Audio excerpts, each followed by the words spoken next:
ഭൂപടത്തിലെ അതിരുകൾക്കപ്പുറം അധികാരത്തിന്റെ പുതിയ സമവാക്യങ്ങൾ എഴുതപ്പെടുന്ന ഒരു കാലഘട്ടത്തിലൂടെയാണ് നാം കടന്നുപോകുന്നത്. കേവലം പ്രാദേശികമായ തർക്കങ്ങൾക്കപ്പുറം ഒരു പരമാധികാര രാഷ്ട്രത്തിന്റെ ആത്മവിശ്വാസവും ദീർഘവീക്ഷണമുള്ള ദേശീയ നയങ്ങളും എങ്ങനെയാണ് ആഗോളതലത്തിൽ നിശബ്ദമായ മാറ്റങ്ങൾക്ക് തുടക്കമിടുന്നത് എന്ന് നാം കാണുന്നു. ഇന്ത്യൻ വിദേശകാര്യ മന്ത്രാലയത്തിന്റെ ശക്തമായ നിലപാടുകൾ മുതൽ ദശാബ്ദങ്ങളായുള്ള ശത്രുതകൾക്ക് വിരാമമിട്ടുകൊണ്ട് പശ്ചിമേഷ്യയിൽ രൂപപ്പെടുന്ന പുതിയ നയതന്ത്ര ഉടമ്പടികൾ വരെ ഇന്ന് ലോക ശ്രദ്ധ ആകർഷിക്കുകയാണ്. വൻ ശക്തികളുടെ ഈ തന്ത്രപരമായ ചുവടുവെപ്പുകളും ആഗോള ഊർജ്ജ സാമ്പത്തിക വിപണിയിൽ അവ സൃഷ്ടിക്കുന്ന വൻ ചലനങ്ങളും സമഗ്രമായി വിലയിരുത്താം. ലോകയിലേക്ക് സ്വാഗതം. ഇന്ത്യൻ വിദേശകാര്യമന്ത്രി ഡോക്ടർ എസ് ജയശങ്കർ പാക് അധിനിവേശ കാശ്മീരിനെ കുറിച്ച് നടത്തിയ പ്രസ്താവനകൾ രാജ്യാന്തര തലത്തിലും ആഭ്യന്തര രാഷ്ട്രീയത്തിലും വലിയ ചർച്ചകൾക്ക് വഴിവെച്ചിരിക്കുകയാണ്. പാകിസ്ഥാൻ അനധികൃതമായി കൈവശപ്പെടുത്തിയിരിക്കുന്ന കാശ്മീർ പ്രദേശങ്ങൾ ഇന്ത്യയുടെ അവിഭാജ്യ ഘടകമാണെന്നും ഭാവിയിൽ ഈ പ്രദേശങ്ങൾക്ക് മേൽ ഇന്ത്യക്ക് പൂർണ്ണമായ ഭൗതിക നിയന്ത്രണം ലഭിക്കുമെന്നുമുള്ള അദ്ദേഹത്തിന്റെ വാക്കുകൾ വെറുമൊരു രാഷ്ട്രീയ പ്രസ്താവനയായി മാത്രം കാണാനാകില്ല. മറിച്ച് പതിറ്റാണ്ടുകളായി ഇന്ത്യ കാത്തുസൂക്ഷിക്കുന്ന ഒരു ഭരണഘടനാപരമായ പ്രതിബദ്ധതയുടെയും മാറുന്ന നയതന്ത്ര സമീപനത്തിന്റെയും ശക്തമായ പ്രതിഫലനമാണിത്. അതിർത്തിയിലെ കടന്നുകയറ്റങ്ങളോടും പാകിസ്ഥാൻ നടത്തുന്ന നിയമവിരുദ്ധ ഭരണഘടനാ തിരുത്തലുകളോടും ഇനിയും മൃദുവായ സമീപനമില്ലെന്ന കൃത്യമായ സന്ദേശമാണ് ഇതിലൂടെ നൽകുന്നത്. ഗിൽജിത്ത് ബാൾട്ടിസ്ഥാനിലെ പാക് ഇടപെടലുകൾക്കും അവിടെ തെരഞ്ഞെടുപ്പ് നടത്താനുള്ള നീക്കങ്ങൾക്കുമെതിരെ ഇന്ത്യ ശക്തമായ പ്രതിഷേധം രേഖപ്പെടുത്തുമ്പോൾ കേവലം ഭൂപടത്തിലെ അതിർത്തികൾക്കപ്പുറം ഇന്ത്യയുടെ പരമാധികാരത്തിന്റെയും ദേശീയ സുരക്ഷയുടെയും വിശാലമായ അർത്ഥതലങ്ങളാണ് ഇവിടെ അനാവരണം ചെയ്യപ്പെടുന്നത്. സ്വന്തം അവകാശങ്ങളെക്കുറിച്ച് ഉറക്കെ സംസാരിക്കാൻ രാജ്യം ഇപ്പോൾ മടിക്കുന്നില്ല എന്നതിന്റെ ഏറ്റവും വലിയ തെളിവാണിത്. ചരിത്ര പശ്ചാത്തലവും ഭരണഘടനാപരമായ നിലപാടും വിശദമായി പരിശോധിക്കുമ്പോൾ പാക് അധിനിവേശ കാശ്മീർ എന്ന വിഷയം ഇന്ത്യയെ സംബന്ധിച്ചിടത്തോളം ഒരിക്കലും ഒരു തർക്ക പ്രദേശമല്ല എന്ന് നിസ്സംശയം മനസ്സിലാക്കാൻ സാധിക്കും. 1947 അന്നത്തെ ജമ്മു കാശ്മീർ ഭരണാധികാരിയായിരുന്ന മഹാരാജ ഹരി സിംഗ് ലേനക്കരാർ വഴി ഇന്ത്യയോട് പൂർണ്ണമായും ചേരാൻ തീരുമാനിച്ചതോടെ ജമ്മു കാശ്മീരിന്റെ മുഴുവൻ പ്രദേശങ്ങളും ഇന്ത്യയുടെ ഭാഗമായി മാറി. ഇത് തികച്ചും നിയമപരമായ ഒരു പ്രക്രിയയായിരുന്നു. എന്നാൽ സ്വാതന്ത്ര്യലബ്ധിയുടെ തൊട്ടു പിന്നാലെ പാകിസ്ഥാൻ സൈന്യത്തിന്റെയും അവരുടെ പിന്തുണയുള്ള ഗോത്രവർഗക്കാരുടെയും നേതൃത്വത്തിൽ നടന്ന അധിനിവേശത്തിലൂടെ കാശ്മീരിന്റെ ഒരു വലിയ ഭാഗം അവർ അനധികൃതമായി പിടിച്ചെടുക്കുകയായിരുന്നു. ഐക്യരാഷ്ട്രസഭയുടെ ഇടപെടലുകൾ ഉണ്ടായപ്പോൾ പാകിസ്ഥാൻ തങ്ങളുടെ സൈന്യത്തെ പൂർണ്ണമായും പിൻവലിക്കണമെന്നതായിരുന്നു ആദ്യത്തെ ഉപാധി. എന്നാൽ പാകിസ്ഥാൻ ഇതൊരിക്കലും പാലിച്ചിട്ടില്ല. ഈ അനധികൃത അധിനിവേശ പ്രദേശമാണ് ഇന്ന് പാക് അധിനിവേശ കാശ്മീർ എന്നും ഗിൽജിത്ത് ബാൾട്ടിസ്ഥാൻ എന്നും അറിയപ്പെടുന്നത്. 1994 ഇന്ത്യൻ പാർലമെന്റ് ഐക്യകണ്ഠേന പാസാക്കിയ പ്രമേയം ഈ വിഷയത്തിലെ ഇന്ത്യയുടെ എക്കാലത്തെയും വലിയ ഭരണഘടനാപരമായ ഉറപ്പാണ്. പാക് അധിനിവേശ കാശ്മീർ ഇന്ത്യയുടെ അവിഭാജ്യ ഘടകമാണെന്നും പാകിസ്ഥാൻ ആ പ്രദേശം ഉടനടി ഒഴിഞ്ഞു പോകണമെന്നും വ്യക്തമാക്കുന്നതായിരുന്നു ആ സുപ്രധാന പ്രമേയം. വർഷങ്ങൾ കടന്നുപോയിട്ടും ഈ നിലപാടിൽ ഇന്ത്യ ഒരു മാറ്റവും വരുത്തിയിട്ടില്ല എന്ന് മാത്രമല്ല, തങ്ങളുടെ അവകാശം ഒരു കാലത്തും അടിയറവ് വെക്കില്ലെന്ന് ആവർത്തിച്ച് വ്യക്തമാക്കുകയും ചെയ്തു. ഇന്ത്യയുടെ നയതന്ത്ര സമീപനത്തിലെ വലിയ മാറ്റങ്ങളാണ് ഡോക്ടർ എസ് ജയശങ്കറിന്റെയും ഇന്ത്യൻ ഭരണകൂടത്തിന്റെയും വാക്കുകളിലൂടെ ലോകം കേൾക്കുന്നത്. മുൻകാലങ്ങളിൽ പാകിസ്ഥാനുമായുള്ള ചർച്ചകളിൽ കാശ്മീർ ഒരു വിഷയമായി വരുമ്പോൾ ഇന്ത്യ പലപ്പോഴും പ്രതിരോധത്തിലൂന്നിയ നയമാണ് സ്വീകരിച്ചിരുന്നത്. എന്നാൽ ഇന്ന് ആ സാഹചര്യം പൂർണ്ണമായും മാറിയിരിക്കുന്നു. ജമ്മു കാശ്മീരിന് പ്രത്യേക പദവി നൽകിയിരുന്ന ആർട്ടിക്കിൾ 370 റദ്ദാക്കിയതോടെ പാക് അധിനിവേശ കാശ്മീരിനെ കുറിച്ചുള്ള ചർച്ചകൾ പുതിയൊരു തലത്തിലേക്ക് ഉയർന്നു. കാശ്മീർ വിഷയത്തിൽ ഇനി പാകിസ്ഥാനുമായി സംസാരിക്കാൻ ഒന്നുമില്ലെന്നും എന്തെങ്കിലും ചർച്ചകൾ നടക്കുന്നുണ്ടെങ്കിൽ അത് പാക് അധിനിവേശ കാശ്മീർ തിരികെ നൽകുന്നതിനെക്കുറിച്ച് മാത്രമായിരിക്കുമെന്നും ഇന്ത്യ അസന്നിഗ്ധമായി വ്യക്തമാക്കി കഴിഞ്ഞു. സ്വന്തം വീട്ടിൽ നിന്നും മോഷ്ടിക്കപ്പെട്ട ഒരു വസ്തു തിരികെ ചോദിക്കുന്നത് പോലെ തികച്ചും സ്വാഭാവികവും ന്യായവുമായ അവകാശവാദമായാണ് വിദേശകാര്യമന്ത്രി ഈ സാഹചര്യത്തെ വിശേഷിപ്പിച്ചത്. ഉത്തരവാദിത്തമില്ലാത്തവർ വീടിന്റെ കാവൽക്കാരായിരിക്കുമ്പോൾ പുറത്തുനിന്നുള്ളവർ വന്ന് മോഷ്ടിക്കുന്നത് പോലെയാണ് കാശ്മീരിന്റെ കാര്യത്തിൽ സംഭവിച്ചതെന്ന അദ്ദേഹത്തിന്റെ ഉപമ ചരിത്രപരമായ ഒരു യാഥാർത്ഥ്യത്തിലേക്കാണ് വിരൽ ചൂണ്ടുന്നത്.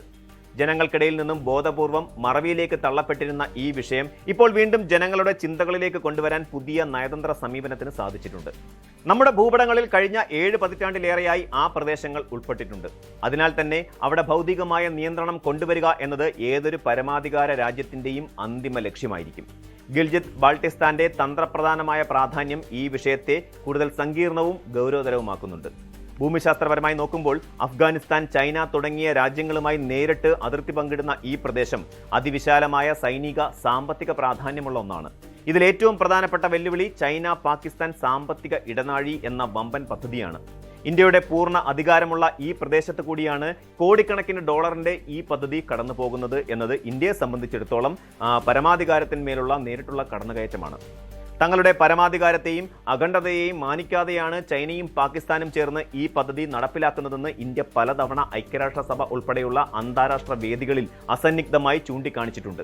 ഇതിനിടെയാണ് ഗിൽജിത് ബാൾട്ടിസ്ഥാനിൽ പ്രാദേശിക തെരഞ്ഞെടുപ്പ് നടത്താനും ആ പ്രദേശത്തെ പാകിസ്ഥാന്റെ പൂർണ്ണ അധികാരമുള്ള 5ാമത്തെ പ്രവിശ്യയായി മാറ്റാനുമുള്ള ശ്രമങ്ങൾ പാക് സർക്കാരിന്റെയും അവിടുത്തെ ഉന്നത കോടതികളുടെയും ഭാഗത്തു നിന്നും ഉണ്ടാകുന്നത്. ഈ നിയമവിരുദ്ധ നീക്കങ്ങളെ ഇന്ത്യ അങ്ങേയറ്റം കർശനമായാണ് നേരിടുന്നത്. ഇന്ത്യൻ പ്രദേശങ്ങളിൽ യാതൊരുവിധ ഭരണഘടനാപരമായതോ നിയമപരമായതോ ആയ അധികാരവും പാകിസ്ഥാൻ ഇല്ലെന്നും ഇത്തരം അധിനിവേശ നടപടികൾ ഉടൻ അവസാനിപ്പിക്കണമെന്നും ഇന്ത്യ ഔദ്യോഗികമായി തന്നെ പാകിസ്ഥാനെ താക്കീത് ചെയ്തിട്ടുണ്ട്.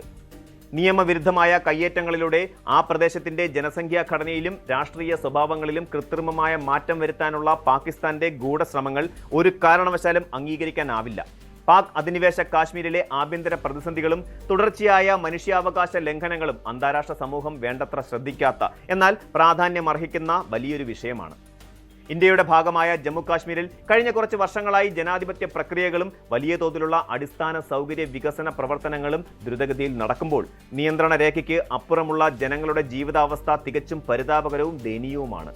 ദശാബ്ദങ്ങളായി പാകിസ്ഥാൻ ഭരണകൂടവും സൈന്യവും ആ പ്രദേശത്തെ ജനങ്ങളുടെ അടിസ്ഥാന അവകാശങ്ങൾ പോലും നിഷേധിച്ചുകൊണ്ടാണ് ഭരണം നടത്തുന്നത്. സാമ്പത്തികമായ വലിയ ചൂഷണം, രാഷ്ട്രീയമായ അടിച്ചമർത്തലുകൾ, മാധ്യമങ്ങൾക്കും അഭിപ്രായ സ്വാതന്ത്ര്യത്തിനുമുള്ള കർശനമായ വിലക്കുകൾ എന്നിവ അവിടെ നിത്യസംഭവങ്ങളാണ്.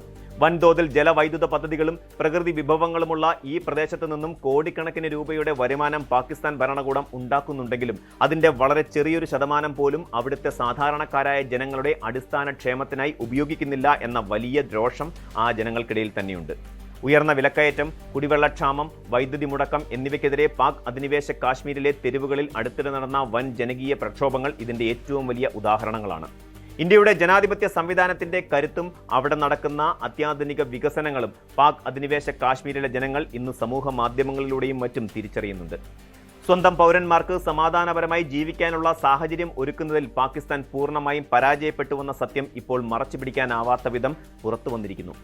അന്താരാഷ്ട്ര പ്രതികരണങ്ങളും നയതന്ത്ര വെല്ലുവിളികളും പരിശോധിച്ചാൽ ഇന്ത്യയുടെ ഈ കടുത്ത നിലപാടുകൾ പാകിസ്ഥാനെ വലിയ തോതിൽ പരിഭ്രാന്തിയിലാക്കിയിട്ടുണ്ട് എന്ന് വ്യക്തമാണ്. ഇന്ത്യയുടെ പ്രസ്താവനകളെ പ്രകോപനപരം എന്നും നിരുത്തരവാദിത്തപരം എന്നും വിളിച്ച് പാകിസ്ഥാൻ ഐക്യരാഷ്ട്രസഭ ഉൾപ്പെടെയുള്ള ആഗോള വേദികളിൽ സ്ഥിരമായി പരാതിപ്പെടുന്നുണ്ട്. തങ്ങളുടെ സുരക്ഷയ്ക്ക് ഇന്ത്യ വലിയ ഭീഷണിയാണെന്ന് വരുത്തി തീർത്ത് അന്താരാഷ്ട്ര സമൂഹത്തിന്റെ സഹതാപം പിടിച്ചുപറ്റാനാണ് അവരുടെ നിരന്തരമായ ശ്രമം. എന്നാൽ ഇന്നത്തെ ആഗോള രാഷ്ട്രീയ സാഹചര്യങ്ങളിൽ ലോകരാജ്യങ്ങൾ ഇന്ത്യയുടെ വാദങ്ങളെ കൂടുതൽ അനുഭാവപൂർണമായും യുക്തിസഹവുമായാണ് കാണുന്നത്. അതിർത്തി കടന്നുള്ള ഭീകരവാദം ഒരു രാജ്യത്തിന്റെ ഔദ്യോഗിക നയമായി കൊണ്ടു നടക്കുന്ന പാകിസ്ഥാനെ വിശ്വസിക്കാൻ മിക്ക വൻ ശക്തികളും ഇന്നൊട്ടും തയ്യാറല്ല. ഭീകരവാദവും സമാധാന ചർച്ചകളും ഒരുമിച്ച് ഒരിക്കലും കൊണ്ടുപോകാനാകില്ലെന്ന ഇന്ത്യയുടെ അടിയുറച്ച നിലപാടിന് ആഗോളതലത്തിൽ വലിയ സ്വീകാര്യതയും പിന്തുണയുമാണ് ലഭിക്കുന്നത്. ഇന്ത്യയുടെ അതിവേഗത്തിലുള്ള സാമ്പത്തിക വളർച്ചയും സൈനിക ശക്തിയും ലോകരാജ്യങ്ങൾക്കിടയിലുള്ള വലിയ നയതന്ത്ര സ്വാധീനവും കാരണം കാശ്മീർ വിഷയം ഇന്ത്യയുടെ തികച്ചും ആഭ്യന്തര കാര്യമാണെന്ന യാഥാർത്ഥ്യം അമേരിക്ക ഉൾപ്പെടെയുള്ള മിക്ക രാജ്യങ്ങളും അംഗീകരിച്ചു കഴിഞ്ഞു.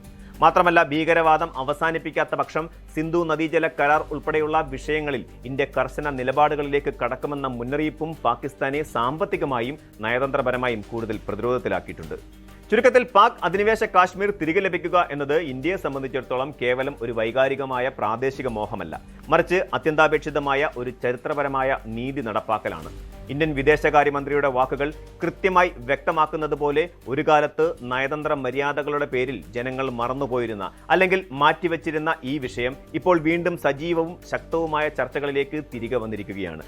ഇത് ഏതെങ്കിലും തരത്തിലുള്ള വെറുമൊരു തെരഞ്ഞെടുപ്പ് വാഗ്ദാനമോ താൽക്കാലിക രാഷ്ട്രീയ തന്ത്രമോ അല്ല, മറിച്ച് വ്യക്തമായ ലക്ഷ്യങ്ങളുള്ള ദീർഘവീക്ഷണമുള്ളതുമായ ഒരു സമഗ്ര ദേശീയ നയത്തിന്റെ അവിഭാജ്യ ഭാഗമാണ്. രാജ്യാന്തര അതിർത്തികളിൽ യഥാർത്ഥ സമാധാനം പുലരണമെങ്കിൽ മുൻകാലങ്ങളിൽ സംഭവിച്ച ചരിത്രപരമായ തെറ്റുകൾ തിരുത്തപ്പെടേണ്ടതുണ്ട്. പാക് അധിനിവേശ കാശ്മീർ ഇന്ത്യയോട് ഔദ്യോഗികമായി വീണ്ടും ചേരുന്ന ആ സുപ്രധാന ദിനത്തിനായി രാജ്യം കാത്തിരിക്കുമ്പോൾ അത് വെറുമൊരു ഭരണഘടനാപരമായ വിജയമായി മാത്രമല്ല ചരിത്രം വിലയിരുത്തുക, മറിച്ച് പതിറ്റാണ്ടുകളായി അവഗണന നേരിടുന്ന അവിടുത്തെ ജനതയ്ക്ക് യഥാർത്ഥ സ്വാതന്ത്ര്യവും പുരോഗതിയും ജനാധിപത്യ അവകാശങ്ങളും ഉറപ്പുവരുത്തുന്ന ഒരു വലിയ മാനുഷിക മാറ്റമായി കൂടിയാകും അത് രേഖപ്പെടുത്തുക. ഈ അടിസ്ഥാന യാഥാർത്ഥ്യങ്ങൾ പൂർണ്ണമായും ഉൾക്കൊണ്ട് അങ്ങേയറ്റം ശക്തവും ആത്മവിശ്വാസമുള്ളതുമായ നയതന്ത്ര ചുവടുവെപ്പുകളിലൂടെ മുന്നോട്ട് പോകുന്ന ഇന്ത്യ തങ്ങളുടെ അഖണ്ഡതയ്ക്കും പരമാധികാരത്തിനും മേലുള്ള ഒരു ചെറിയ വിട്ടുവീഴ്ചയ്ക്കും ഇനി തയ്യാറല്ല എന്ന അസന്നിഗ്ധമായ പ്രഖ്യാപനമാണ് ലോകത്തിന് മുന്നിൽ ഉറക്കം നൽകുന്നത്. ലോകം മുഴുവൻ ഏറെ ഉദ്യോഗത്തോടെ കാത്തിരുന്ന ഒരു നിർണായക നിമിഷത്തിനാണ് 2026 ജൂൺ മാസം സാക്ഷ്യം വഹിച്ചിരിക്കുന്നത്. അമേരിക്കൻ ഐക്യനാടുകളും ഇറാനും തമ്മിൽ നിലനിന്നിരുന്ന കടുത്ത ശത്രുതയ്ക്കും യുദ്ധസമാനമായ സാഹചര്യങ്ങൾക്കും വിരാമമിട്ടുകൊണ്ട് ഒരു ഡിജിറ്റൽ സമാധാന ഉടമ്പടി യാഥാർത്ഥ്യമായിരിക്കുന്നു. ഫ്രാൻസിൽ നടക്കുന്ന G7 ഉച്ചകോടിയിൽ പങ്കെടുത്തുകൊണ്ടിരിക്കുന്ന അമേരിക്കൻ പ്രസിഡന്റ് ഡൊണാൾഡ് ട്രംപും ഇറാന്റെ പ്രസിഡന്റ് മസൂദ് പെസഷ്കിയാനും തമ്മിലാണ് ഈ ചരിത്രപരമായ ഉടമ്പടിയിൽ ഡിജിറ്റലായി ഒപ്പുവെച്ചത്. ആഗോള രാഷ്ട്രീയത്തിലും സമ്പദ് വ്യവസ്ഥയിലും വൻ ചലനങ്ങളാണ് ഈ തീരുമാനം ഇതിനോടകം സൃഷ്ടിച്ചിരിക്കുന്നത്. എന്നാൽ അമേരിക്കൻ ആഭ്യന്തര രാഷ്ട്രീയത്തിൽ, പ്രത്യേകിച്ച് ട്രംപിന്റെ സ്വന്തം പാർട്ടിയായ റിപ്പബ്ലിക്കൻ പാർട്ടിയിൽ തന്നെ ഈ ഉടമ്പടിയെ ചൊല്ലി വലിയ അഭിപ്രായ വ്യത്യാസങ്ങളും വിമർശനങ്ങളും ഉയർന്നു വന്നിട്ടുണ്ട്. ഒരു കാലത്ത് അമേരിക്കയുടെ കരുത്തിന്റെ പ്രതീകമായി അവതരിക്കപ്പെട്ടിരുന്ന പല അവകാശവാദങ്ങളും ഇപ്പോൾ ചോദ്യം ചെയ്യപ്പെടുകയാണ്. സമാധാന ഉടമ്പടി പുറത്തു വന്നതിന് തൊട്ടു പിന്നാലെ അമേരിക്കൻ രാഷ്ട്രീയത്തിൽ വലിയ വിവാദങ്ങളാണ് പൊട്ടിപ്പുറപ്പെട്ടത്. ഈ ഉടമ്പടി അമേരിക്കയ്ക്ക് വലിയൊരു തിരിച്ചടിയാണെന്നും മറിച്ച് ഇറാൻ നേടിയെടുത്ത വൻ വിജയമാണെന്നുമാണ് ഉയർന്നു വരുന്ന പ്രധാന വിമർശനം. ഐക്യരാഷ്ട്രസഭയിലെ മുൻ അമേരിക്കൻ അംബാസിഡറും മുതിർന്ന റിപ്പബ്ലിക്കൻ നേതാവുമായ നിക്കി ഹാലിയുടെ പ്രതികരണം ഈ അതൃപ്തിയുടെ ആഴം വ്യക്തമാക്കുന്നു. ഉടമ്പടി യാഥാർത്ഥ്യമായതോടെ ഇറാനിയൻ എണ്ണയ്ക്കുമേൽ അമേരിക്ക ഏർപ്പെടുത്തിയിരുന്ന ഉപരോധം നീക്കിയെന്ന റിപ്പോർട്ടുകൾ പുറത്തു വന്നപ്പോൾ എക്സ് പ്ലാറ്റ്ഫോമിലൂടെ അവർ തുറന്നടിച്ചത് രാഷ്ട്രീയ വൃത്തങ്ങളിൽ വലിയ ചർച്ചയായി. എന്നാൽ ഡൊണാൾഡ് ട്രംപ് ഈ വിമർശനങ്ങളെ വളരെ തന്ത്രപരമായാണ് നേരിടുന്നത്. ഉടമ്പടി ഔദ്യോഗികമായി ഒപ്പുവെക്കുന്നതിനായി ജനീവയിലേക്ക് പോകുന്നത് അമേരിക്കൻ വൈസ് പ്രസിഡന്റായ JD വാൻസ് ആണ്. ഉടമ്പടിയിലെ വ്യവസ്ഥകൾ ഭാവിയിൽ ഇറാൻ ലംഘിച്ചാൽ എന്ത് സംഭവിക്കുമെന്ന മാധ്യമപ്രവർത്തകരുടെ ചോദ്യത്തിന് ട്രംപ് നൽകിയ മറുപടി അദ്ദേഹത്തിന്റെ രാഷ്ട്രീയ ശൈലിയുടെ ഉത്തമ ഉദാഹരണമാണ്. ഉടമ്പടി പരാജയപ്പെട്ടാൽ അതിന്റെ പൂർണ്ണ ഉത്തരവാദിത്തം വാൻസിനായിരിക്കുമെന്നും എന്നാൽ അത് വിജയകരമായി മുന്നോട്ട് പോയാൽ അതിന്റെ മുഴുവൻ ക്രെഡിറ്റും തനിക്ക് അവകാശപ്പെട്ടതാണെന്നുമാണ് അദ്ദേഹം വ്യക്തമാക്കിയത്. അഥവാ ഇറാൻ വ്യവസ്ഥകളിൽ നിന്ന് പിന്മാറുകയാണെങ്കിൽ വീണ്ടും ശക്തമായ സൈനിക ആക്രമണം നടത്തുമെന്ന മുന്നറിയിപ്പും അദ്ദേഹം നൽകിയിട്ടുണ്ട്. ഈ സമാധാന ഉടമ്പടിയുടെ പശ്ചാത്തലം മനസ്സിലാക്കാൻ കഴിഞ്ഞ കുറച്ചു കാലങ്ങളായി അമേരിക്കയും ഇറാനും തമ്മിൽ നിലനിന്നിരുന്ന സംഘർഷങ്ങളുടെ ചരിത്രം നമുക്കൊന്ന് പരിശോധിക്കേണ്ടതുണ്ട്. 2025 മെയ് മാസത്തിൽ അമേരിക്കൻ സൈന്യം ഇറാനിൽ നടത്തിയ ഓപ്പറേഷൻ മിഡ്നൈറ്റ് ഹാമർ എന്ന സൈനിക നീക്കം ഏറെ ചർച്ച ചെയ്യപ്പെട്ടിരുന്നു. ഇറാന്റെ പ്രധാന ആണവ കേന്ദ്രങ്ങളായ ഫോർദോ, നതാൻസ്, ഇസ്ഫഹാൻ എന്നിവ തകർക്കുക എന്ന ലക്ഷ്യത്തോടെയാണ് ഈ ആക്രമണം ആസൂത്രണം ചെയ്തത്. ഈ ഓപ്പറേഷനിലൂടെ ഇറാന്റെ ആണവ പദ്ധതികൾ പൂർണ്ണമായും ഇല്ലാതാക്കിയെന്നായിരുന്നു അന്ന് അമേരിക്കൻ ഭരണകൂടം അവകാശപ്പെട്ടിരുന്നത്. എന്നാൽ ആ അവകാശവാദങ്ങൾ പൂർണ്ണമായും ശരിയല്ലെന്ന് പിന്നീടുള്ള സംഭവ വികാസങ്ങൾ തെളിയിച്ചു. ഇറാൻ തങ്ങളുടെ ആണവായുധ നിർമ്മാണ ശ്രമങ്ങൾ വീണ്ടും ഊർജിതമാക്കിയതിനെ തുടർന്ന് ഈ വർഷം അമേരിക്കയ്ക്ക് വീണ്ടും നടപടികൾ എടുക്കേണ്ടി വന്നു. ഇറാന്റെ ആണവ പദ്ധതികളിൽ നിന്ന് അവർ പൂർണ്ണമായും പിന്മാറിയെന്ന് 100% ഉറപ്പാക്കാൻ അമേരിക്കയ്ക്ക് ഇനിയും സാധിച്ചിട്ടില്ല എന്നതാണ് യാഥാർത്ഥ്യം. പകരം ആണവ വിഷയത്തിൽ കൂടുതൽ ചർച്ചകൾക്കായി ഒരു 60 ദിവസത്തെ സാവകാശം നൽകാൻ മാത്രമാണ് അമേരിക്കയ്ക്ക് ഇപ്പോൾ കഴിഞ്ഞിട്ടുള്ളത്. ഇത് ട്രംപ് ഭരണകൂടത്തിന്റെ വിദേശ നയത്തിന്റെ പരാജയമായാണ് വിമർശകർ ചൂണ്ടിക്കാണിക്കുന്നത്. ഈ സമാധാന ഉടമ്പടിയുടെ ഏറ്റവും വലിയതും പെട്ടെന്നുള്ളതുമായ ഫലം കണ്ടത് ആഗോള എണ്ണ വിപണിയിലാണ്. മാസങ്ങളായി അമേരിക്കൻ നാവികസേന ഹോർമൂസ് കടലിടുക്കിൽ ഏർപ്പെടുത്തിയിരുന്ന കപ്പൽ ഉപരോധം ഉടമ്പടിയുടെ പശ്ചാത്തലത്തിൽ അയഞ്ഞു തുടങ്ങി. ഡിജിറ്റലായി ഉടമ്പടി ഒപ്പുവെച്ചതിന് തൊട്ടു പിന്നാലെ തന്നെ നാഷണൽ ഇറാനിയൻ ടാങ്കർ കമ്പനിയുടെ 2 കൂറ്റൻ സൂപ്പർ ടാങ്കറുകൾ ഹോർമൂസ് കടലിടുക്ക് വഴി പുറത്തേക്ക് സഞ്ചരിച്ചു. വെരി ലാർജ് ക്രൂഡ് കാരിയർ അഥവാ VLCC വിഭാഗത്തിൽപ്പെടുന്ന ഡിയോണ, ഹീറോ 2 എന്നീ കപ്പലുകളാണിവ. ഏകദേശം 38 ലക്ഷം ബാരൽ ക്രൂഡ് ഓയിലാണ് ഈ 2 കപ്പലുകളിലുമായി ഉള്ളത്. കഴിഞ്ഞ 2 മാസത്തിനിടെ ആദ്യമായാണ് ഇറാനിൽ നിന്ന് എണ്ണയുമായി കപ്പലുകൾ പുറത്തേക്ക് പോകുന്നത്. അമേരിക്കൻ നാവികസേന ഈ കപ്പലുകളെ തടഞ്ഞില്ല എന്നത് ഉപരോധം അവസാനിക്കുന്നതിന്റെ വ്യക്തമായ സൂചനയാണ്. ലോകത്തിലെ തന്നെ ഏറ്റവും പ്രധാനപ്പെട്ട ഒരു വാണിജ്യ പാതയായ ഹോർമൂസ് കടലിടുക്കിലൂടെയുള്ള സ്വതന്ത്ര സഞ്ചാരം പുനരാരംഭിക്കുന്നത് ആഗോള സമ്പദ് വ്യവസ്ഥയ്ക്ക് വലിയ ആശ്വാസമാണ് നൽകുന്നത്. പുറത്തു വന്നിട്ടുള്ള വിവരങ്ങൾ അനുസരിച്ച് സമാധാന ഉടമ്പടിയിലെ വ്യവസ്ഥകൾ ഇറാന് വലിയ തോതിൽ അനുകൂലമാണെന്ന് നമുക്ക് കാണാം. അമേരിക്കയും ഇറാനും തമ്മിലുള്ള എല്ലാവിധ സൈനിക നടപടികളും ഉടനടി അവസാനിപ്പിക്കുക എന്നതാണ് ഇതിൽ ഏറ്റവും പ്രധാനപ്പെട്ട കാര്യം. ഇത് ലെബനൻ പോലെയുള്ള മറ്റ് സംഘർഷ ബാധിത പ്രദേശങ്ങൾക്കും ബാധകമാണ്. ഇരു രാജ്യങ്ങളും പരസ്പരം പരമാധികാരത്തെയും അതിർത്തികളെയും ബഹുമാനിക്കണമെന്നും ആഭ്യന്തര കാര്യങ്ങളിൽ ഇടപെടില്ലെന്നും ഉറപ്പു നൽകുന്നു. നിലവിലുള്ള തർക്ക വിഷയങ്ങൾ പരിഹരിക്കുന്നതിനായി അടുത്ത 60 ദിവസത്തിനകം ഒരു സമവായത്തിൽ എത്തേണ്ടതുണ്ട്. ഹോർമൂസ് കടലിടുക്കിലെ കപ്പൽ ഉപരോധം പൂർണ്ണമായും അവസാനിപ്പിക്കാൻ അമേരിക്ക സമ്മതിച്ചിട്ടുണ്ട്. 30 ദിവസത്തിനകം യുദ്ധത്തിന് മുൻപുള്ള ശാന്തമായ അവസ്ഥയിലേക്ക് കപ്പൽ ഗതാഗതം തിരികെ കൊണ്ടുവരും. മാത്രമല്ല, മേഖലയിൽ നിന്ന് അമേരിക്കൻ സൈന്യത്തെ പിൻവലിക്കാനും തീരുമാനമായിട്ടുണ്ട്. പകരമായി ഹോർമൂസിലൂടെയുള്ള വാണിജ്യ കപ്പലുകളുടെ സുരക്ഷിതത്വവും സ്വതന്ത്രവുമായ സഞ്ചാരവും ഇറാൻ ഉറപ്പാക്കണം. ആദ്യത്തെ 60 ദിവസത്തേക്ക് കപ്പലുകളിൽ നിന്ന് യാതൊരുവിധ ഫീസും ഈടാക്കില്ലെന്നും ഇറാൻ വ്യക്തമാക്കിയിട്ടുണ്ട്.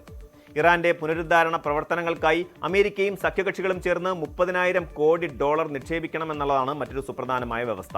എന്നാൽ അമേരിക്കൻ പ്രസിഡന്റ് ഡൊണാൾഡ് ട്രംപ് ഇക്കാര്യം ശക്തമായി നിഷേധിച്ചിട്ടുണ്ട്. ഇറാനിൽ അമേരിക്ക യാതൊരുവിധ നിക്ഷേപവും നടത്തില്ല എന്നതാണ് അദ്ദേഹത്തിന്റെ നിലപാട്. എന്നിരുന്നാലും ഇറാനെതിരായ എല്ലാ സാമ്പത്തിക ഉപരോധങ്ങളും അമേരിക്ക പിൻവലിക്കുമെന്നും ഇറാന്റെ മരവിപ്പിച്ച വിദേശ ആസ്തികൾ പൂർണ്ണമായും വിട്ടു നൽകുമെന്നും ഉടമ്പടി വ്യക്തമാക്കുന്നുണ്ട്.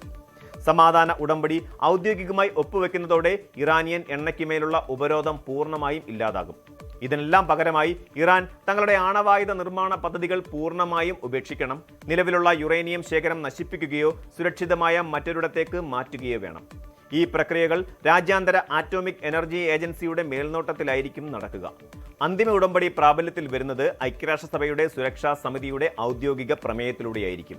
ഇറാനും അമേരിക്കയും തമ്മിലുള്ള സമാധാന ഉടമ്പടി യാഥാർത്ഥ്യമായതോടെ ആഗോള എണ്ണ വിപണിയിൽ പെട്ടെന്നുള്ള വിലയിടിവ് പ്രകടമായി. അന്താരാഷ്ട്ര വിപണിയിൽ ബ്രന്റ് ക്രൂഡ് ഓയിലിന്റെ വില ബാരലിന് 1.45% ഇടിഞ്ഞ് $78.40 അമേരിക്കൻ ക്രൂഡ് ഓയിലായ WTI ക്രൂഡിന്റെ വിലയും 1.54% താഴ്ന്ന് $75.61 നിൽക്കുന്നു. എണ്ണ വിതരണം സുഗമമാകുമെന്ന വാർത്തയാണ് വില കുറയാൻ കാരണമായത്. അതേസമയം അമേരിക്കൻ സാമ്പത്തിക രംഗത്തും നിർണായകമായ തീരുമാനങ്ങൾ ഉണ്ടായിട്ടുണ്ട്. അമേരിക്കൻ കേന്ദ്ര ബാങ്കായ ഫെഡറൽ റിസർവിന്റെ പുതിയ ചെയർമാനായി സ്ഥാനമേറ്റ കെവിൻ വാഷ് തന്റെ ആദ്യത്തെ പണനയ നിർണയ യോഗത്തിൽ അടിസ്ഥാന പലിശ നിരക്കുകളിൽ മാറ്റം വരുത്തിയിട്ടില്ല. പലിശ നിരക്ക് നിലവിലെ 3.5% മുതൽ 3.75% വരെ എന്ന നിലയിൽ തന്നെ തുടരും. ഭാവിയിൽ പലിശ നിരക്ക് കുറയ്ക്കുമോ എന്ന് വ്യക്തമാക്കുന്ന ഡോട്ട് പ്ലോട്ട് വിവരങ്ങൾ അദ്ദേഹം പുറത്തുവിട്ടിട്ടില്ല. അത് വിപണിയിൽ ചെറിയ തോതിലുള്ള ആശങ്കകൾ സൃഷ്ടിച്ചിട്ടുമുണ്ട്. എണ്ണവില താഴോട്ട് പോയെങ്കിലും അമേരിക്കൻ ഡോളർ കരുത്തു നിലനിർത്തുന്നത് ആഗോള സാമ്പത്തിക രംഗത്ത് ശ്രദ്ധേയമാണ്. ഫെഡറൽ റിസർവ് പലിശ നിരക്ക് കുറച്ചില്ലെന്നതും ഈ വർഷം തന്നെ നിരക്ക് കൂട്ടിയേക്കുമെന്നുമുള്ള സൂചനകളും ഡോളറിന് അനുകൂലമായി മാറി. യൂറോ, യെൻ, പൗണ്ട് തുടങ്ങിയ 6 പ്രധാന കറൻസികൾക്കെതിരായ അമേരിക്കൻ ഡോളർ ഇൻഡെക്സ് ഉയർന്ന തലത്തിൽ എത്തി എന്നതും ശ്രദ്ധേയമാണ്. ഇത് ഇന്ത്യൻ രൂപയുടെ മൂല്യത്തിൽ വലിയ സമ്മർദ്ദം ചെലുത്താൻ സാധ്യതയുണ്ട്. അമേരിക്കൻ ഡോളർ ശക്തമായതോടെ സ്വർണ്ണവിലയിൽ ചെറിയ തോതിലുള്ള ഇടിവും സംഭവിച്ചു. സുരക്ഷിത നിക്ഷേപം എന്ന നിലയിൽ സ്വർണ്ണത്തിലേക്കുള്ള ഒഴുക്ക് കുറഞ്ഞതോടെ അന്താരാഷ്ട്ര വിപണിയിൽ സ്വർണ്ണവില ഔൺസിന് $4,316 കുറഞ്ഞു. കേരള വിപണിയിലും വരും ദിവസങ്ങളിൽ സ്വർണ്ണവിലയിൽ നേരിയ കുറവ് അനുഭവപ്പെടാൻ ഇത് കാരണമാകും. ചുരുക്കത്തിൽ അമേരിക്കയും ഇറാനും തമ്മിലുള്ള ഈ ഡിജിറ്റൽ സമാധാന ഉടമ്പടി പശ്ചിമേഷ്യൻ രാഷ്ട്രീയത്തിൽ ഒരു പുതിയ അധ്യായത്തിനാണ് തുടക്കം കുറിച്ചിരിക്കുന്നത്. സാമ്പത്തിക ഉപരോധങ്ങളിൽ നിന്ന് മോചനം നേടാനും ആഗോള വിപണിയിലേക്ക് തിരികെയെത്താനും ഇറാന് ലഭിച്ച ഏറ്റവും മികച്ച അവസരമാണിത്. എന്നാൽ അമേരിക്കയെ സംബന്ധിച്ചിടത്തോളം ഇതൊരു തന്ത്രപരമായ നീക്കമായാണോ അതോ ഗത്യന്തരമില്ലാതെയുള്ള കീഴടങ്ങലാണോ എന്നത് കാലം തെളിയിക്കേണ്ടിയിരിക്കുന്നു. ആണവ പദ്ധതികൾ ഉപേക്ഷിക്കുമെന്ന ഇറാന്റെ വാഗ്ദാനം എത്രത്തോളം പ്രാവർത്തികമാകും എന്നതിനെ ആശ്രയിച്ചിരിക്കും ഈ ഉടമ്പടിയുടെ ഭാവി. എന്തുതന്നെയായാലും ആഗോള ഊർജ്ജ വിപണിക്കും സമ്പദ് വ്യവസ്ഥയ്ക്കും നിലവിൽ വലിയൊരു ആശ്വാസമാണ് ഈ സമാധാന ശ്രമങ്ങൾ നൽകിയിരിക്കുന്നത്. ലോകരാജ്യങ്ങൾ ഉറ്റുനോക്കുന്നത് ജനീവയിൽ നടക്കാൻ പോകുന്ന ഔദ്യോഗിക ഒപ്പുവെക്കൽ ചടങ്ങിലേക്കും അതിനുശേഷം ഇരു രാജ്യങ്ങളും സ്വീകരിക്കാൻ പോകുന്ന നിലപാടുകളിലേക്കുമാണ്. പുത്തൻ ഡിജിറ്റൽ നയതന്ത്രത്തിന്റെ ഈ നീക്കം ഒരു നീണ്ട ശാന്തതയിലേക്കാണോ അതോ കൊടുങ്കാറ്റിന് മുൻപുള്ള പ്രശാന്തതയാണോ എന്ന് വരും നാളുകൾ തെളിയിക്കും. നയതന്ത്രത്തിന്റെ ചരിത്ര വഴികളിൽ അവിശ്വസനീയമായ ഒരു വഴിത്തിരിവിനാണ് ലോകം ഇപ്പോൾ സാക്ഷ്യം വഹിച്ചുകൊണ്ടിരിക്കുന്നത്. കഴിഞ്ഞ കുറേ മാസങ്ങളായി പശ്ചിമേഷ്യയെ യുദ്ധത്തിന്റെ മുൾമുനയിൽ നിർത്തിയ കടുത്ത സൈനിക പ്രതിസന്ധികൾക്ക് താൽക്കാലിക ശമനം നൽകിക്കൊണ്ട് അമേരിക്കയും ഇറാനും തമ്മിലുള്ള ബിഗ് ഡീൽ യാഥാർത്ഥ്യത്തിലേക്ക് നീങ്ങുകയാണ്. സ്വിറ്റ്സർലൻഡിലെ പർവ്വത നിരകൾക്കിടയിലുള്ള തന്ത്രപ്രധാനമായ ബെർഗൻസ്റ്റോക്ക് റിസോർട്ടിൽ വെച്ച് ഇരു രാജ്യങ്ങളുടെയും പ്രതിനിധികൾ ചരിത്രപ്രധാനമായ 14 ധാരണാപത്രത്തിൽ ഒപ്പുവെക്കാൻ ഒരുങ്ങുമ്പോൾ അത് കേവലം ഒരു വെടിനിർത്തൽ കരാർ മാത്രമല്ലെന്ന് വ്യക്തമാക്കുന്നുണ്ട്. ആഗോള എണ്ണ വിപണിയെയും സാമ്പത്തിക സമവാക്യങ്ങളെയും പാടെ മാറ്റിമറിക്കാൻ പോന്ന സാമ്പത്തിക പാക്കേജുകളും രാഷ്ട്രീയ ധാരണകളും ഈ താൽക്കാലിക ഉടമ്പടിയുടെ പിന്നിലുണ്ട്.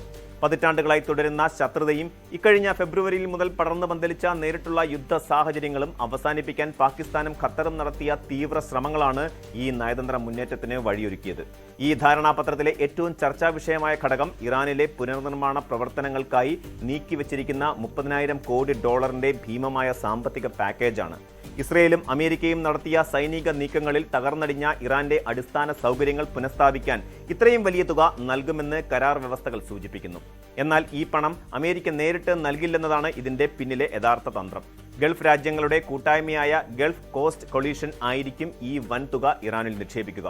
യുദ്ധത്തിൽ തകർന്ന റോഡുകൾ, വിമാനത്താവളങ്ങൾ, റിഫൈനറികൾ, പ്രമുഖ സ്റ്റീൽ പ്ലാന്റുകൾ എന്നിവയുടെ പുനരുദ്ധാരണത്തിനായി ഗൾഫ് രാജ്യങ്ങളിൽ നിന്നുള്ള സ്വകാര്യ നിക്ഷേപകർ പണം ഇറക്കും. കടുത്ത ഉപരോധങ്ങളിൽ ശ്വാസം മുട്ടിയിരുന്ന ഇറാന്റെ സമ്പദ് വ്യവസ്ഥയ്ക്ക് ഇതൊരു വലിയ ജീവശ്വാസമായി മാറുമെന്ന കാര്യത്തിൽ സംശയമില്ല. സാമ്പത്തിക പാക്കേജുകൾക്ക് പകരമായി ഇറാൻ നൽകേണ്ടി വരുന്ന വില അവരുടെ ആണവ പദ്ധതികളുടെ ഭാഗികമായ പിൻവാങ്ങലാണ്. തങ്ങളുടെ പക്കലുള്ള ഉയർന്ന തോതിൽ സമ്പുഷ്ടീകരിച്ച യുറേനിയം ശേഖരം അന്താരാഷ്ട്ര ആണവോർജ്ജ ഏജൻസിയുടെ കർശന മേൽനോട്ടത്തിൽ ലഘൂകരിക്കാൻ ഇറാൻ സമ്മതിച്ചിട്ടുണ്ട്. റേഡിയോ ആക്ടിവിറ്റി കുറഞ്ഞ യുറേനിയവുമായി കൂട്ടിക്കലർത്തി ഈ ശേഖരത്തിന്റെ തീവ്രത ഇല്ലാതാക്കുന്ന പ്രക്രിയയായിരിക്കും ഇറാന്റെ ആണവ കേന്ദ്രങ്ങളിൽ നടക്കുക. ഇറാന്റെ പക്കൽ ആണവായുധങ്ങൾ ഇല്ലെന്ന് ഉറപ്പുവരുത്താൻ അമേരിക്കയ്ക്ക് ലഭിക്കുന്ന വലിയൊരു വിജയമാണിത്. ഈ ധാരണകൾ പ്രാബല്യത്തിൽ വരുന്നതോടെ താൽക്കാലികമായി ഹോർമൂസ് കടലിടുക്കിലൂടെയുള്ള കപ്പൽ ഗതാഗതം അടുത്ത 60 ദിവസത്തേക്ക് സൗജന്യമായി പുനഃസ്ഥാപിക്കപ്പെടും. ഇതോടൊപ്പം ഇറാന്റെ എണ്ണ പ്രകൃതിവാതക കയറ്റുമതിയിൽ മേലുള്ള തടസ്സങ്ങൾ നീങ്ങുകയും വിദേശ ബാങ്കുകളിൽ മരവിക്കപ്പെട്ട മുഴുവൻ ഇറാനിയൻ നിക്ഷേപങ്ങളും തിരിച്ചു നൽകാൻ വഴിയൊരുക്കുകയും ചെയ്യും. എങ്കിലും ഈ സമാധാന നീക്കങ്ങളെ പൂർണ്ണമായി വിശ്വസിക്കാൻ ഇരുപക്ഷവും തയ്യാറായിട്ടില്ല. ധാരണാപത്രം ഒപ്പുവെക്കുന്നതിനെ G7 ഉച്ചകോടിയിൽ പങ്കെടുത്ത ലോക നേതാക്കൾ സ്വാഗതം ചെയ്തുവെങ്കിലും US പ്രസിഡന്റ് ഡൊണാൾഡ് ട്രംപ് തന്റെ പതിവ് ഭീഷണിയുടെ സ്വരം ഉയർത്തിക്കഴിഞ്ഞു. കരാർ വ്യവസ്ഥകൾ പാലിക്കുന്നതിൽ ഇറാൻ പരാജയപ്പെടുകയോ അവരുടെ ഭാഗത്തുനിന്ന് എന്തെങ്കിലും തരത്തിലുള്ള ഇഷ്ടക്കേടുകൾ ഉണ്ടാവുകയോ ചെയ്താൽ ഇറാനിൽ വീണ്ടും ബോംബാക്രമണം നടത്തുമെന്നാണ് ട്രംപിന്റെ മുന്നറിയിപ്പ്. കൂടാതെ ഇറാന്റെ മിസൈൽ പരീക്ഷണങ്ങളെയും മേഖലയിലെ മറ്റ് ഗ്രൂപ്പുകളെയും നിയന്ത്രിക്കുന്നതിനായി ഗൾഫ് രാജ്യങ്ങളുമായി ചേർന്ന് പ്രത്യേക ചർച്ചകൾ നടത്തുമെന്നും ട്രംപ് വ്യക്തമാക്കിയിട്ടുണ്ട്. പശ്ചിമേഷ്യയിൽ അമേരിക്കൻ സൈന്യത്തിന്റെ സാന്നിധ്യം ഇനിയും തുടരുമെന്ന സൂചനയും ട്രംപ് നൽകുന്നുണ്ട്. മറുവശത്ത് ഇറാന്റെ നിലപാടും ഒട്ടും മൃദുവല്ല. ഹോർമൂസ് കടലിടുക്കിൽ തങ്ങൾക്കുള്ള പരമാധികാരം വിട്ടുകളയില്ലെന്ന് Iran parliament speaker Mohammad Bagher Ghalibaf ആവർത്തിച്ചു വ്യക്തമാക്കിയിട്ടുണ്ട്. ധാരണാപത്ര പ്രകാരം ആദ്യത്തെ 60 ദിവസം സൗജന്യ കപ്പൽ ഗതാഗതം അനുവദിക്കുമെങ്കിലും അതിനുശേഷം കടലിടുക്കിലൂടെ കടന്നുപോകുന്ന അന്താരാഷ്ട്ര കപ്പലുകളിൽ നിന്ന് സർവീസ് ചാർജ് ഈടാക്കാനാണ് ഇറാന്റെ നീക്കം. അമേരിക്കയെ തങ്ങൾക്കൊട്ടും വിശ്വാസമില്ലെന്നും അന്താരാഷ്ട്ര സുരക്ഷാ കൗൺസിൽ അംഗീകരിച്ചാൽ പോലും അമേരിക്ക കരാറുകൾ ലംഘിക്കാറുണ്ടെന്നും ഗാലിബാഫ് ഓർമ്മിപ്പിച്ചു. നയതന്ത്ര മേശയ്ക്കിപ്പുറം ഇരിക്കുമ്പോഴും തങ്ങളുടെ സൈന്യത്തിന്റെ കൈകൾ തോക്കിന്റെ ട്രിഗറിലാണെന്നാണ് ഇറാന്റെ നിലപാട്. ഈ വലിയ രാഷ്ട്രീയ ചലനങ്ങൾക്കിടയിലും യുദ്ധത്തിന്റെ കടുത്ത ദുരിതങ്ങൾ അനുഭവിക്കുന്ന ഇറാനിലെയും ലബനനിലെയും സാധാരണ ജനങ്ങൾക്ക് ആശ്വാസവുമായി ചൈന രംഗത്തെത്തിയിട്ടുണ്ട്. യുദ്ധക്കെടുതിയിൽ അകപ്പെട്ട ജനങ്ങളുടെ പുനരധിവാസത്തിനായി വലിയ തോതിലുള്ള ജീവകാരുണ്യ സഹായങ്ങൾ എത്തിക്കുമെന്ന് ചൈനീസ് വിദേശകാര്യ മന്ത്രാലയം അറിയിച്ചു കഴിഞ്ഞു.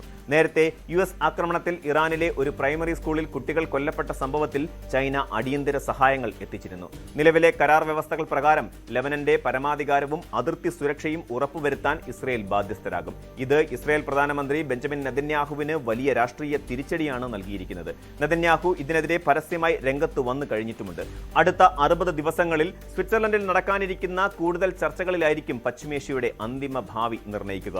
ഈ താൽക്കാലിക ധാരണാപത്രം ഒരു പൂർണ്ണമായ ആണവ കരാറിലേക്ക് മാറുകയും ഐക്യരാഷ്ട്രസഭയുടെ ഉപരോധങ്ങൾ പൂർണ്ണമായി നീങ്ങുകയും ചെയ്താൽ മാത്രമേ മേഖലയിൽ യഥാർത്ഥ ശാന്തി കൈവരൂ. എന്നാൽ അമേരിക്കയിലെ റിപ്പബ്ലിക്കൻ പാർട്ടിക്കുള്ളിലെ ആഭ്യന്തര തർക്കങ്ങളും ഇറാന്റെ മിസൈൽ പദ്ധതികളെക്കുറിച്ചുള്ള ആശങ്കകളും ഈ കരാറിന്റെ ഭാവിക്ക് മേൽ കരിനിഴൽ വീഴ്ത്തുന്നുണ്ട്. ചരിത്രപരമായ ഈ ബിഗ് ഡീൽ പശ്ചിമേഷ്യയെ സ്ഥിരതയുള്ള ഒരു സാമ്പത്തിക മേഖലയാക്കി മാറ്റുമോ അതോ പുതിയൊരു വലിയ യുദ്ധത്തിനുള്ള ഒരുക്കത്തിന് സമയം നൽകുക മാത്രമാണോ ചെയ്യുക എന്ന് വരും മാസങ്ങളിൽ ലോകത്തിന് ബോധ്യമാകും. ഉപരോധങ്ങളുടെയും സൈനിക നീക്കങ്ങളുടെയും നിഴലിൽ നിന്ന് മാറി സാമ്പത്തിക പുനരുദ്ധാരണത്തിന്റെയും ആണവ നിയന്ത്രണങ്ങളുടെയും ഒരു പുതിയ യുഗത്തിലേക്ക് ലോകം ചുവടുവെക്കുമ്പോൾ ഈ നയതന്ത്ര ചർച്ചകൾ ശാശ്വതമായ സമാധാനത്തിലേക്ക് നയിക്കുമോ അതോ പുതിയൊരു കൊടുങ്കാറ്റിന് മുൻപുള്ള ശാന്തത മാത്രമാണോ എന്ന് വരും നാളുകൾ തെളിയിക്കും. രാജ്യങ്ങളുടെ പരമാധികാരവും ആഗോള സാമ്പത്തിക സമവാക്യങ്ങളും ദ്രുതഗതിയിൽ മാറിമറിയുന്ന ഈ ആധുനിക ലോകത്തെ കൂടുതൽ സൂക്ഷ്മമായി വിലയിരുത്തിക്കൊണ്ട് ലോകയിലൂടെ നമുക്ക് വീണ്ടും കാണാം. നന്ദി, നമസ്കാരം.